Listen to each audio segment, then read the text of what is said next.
The Genos Palace.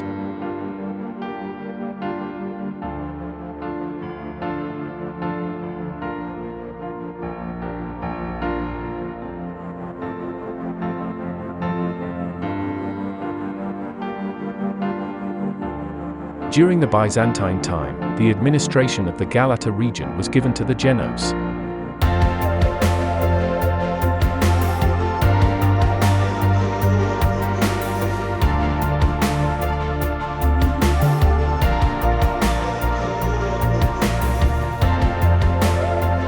The Genos Palace, dating back to 1314, was originally built as the palace of the Genos ruler Mornani de Marinis in Galata, Genoa.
After restoration, it's now used as an art gallery.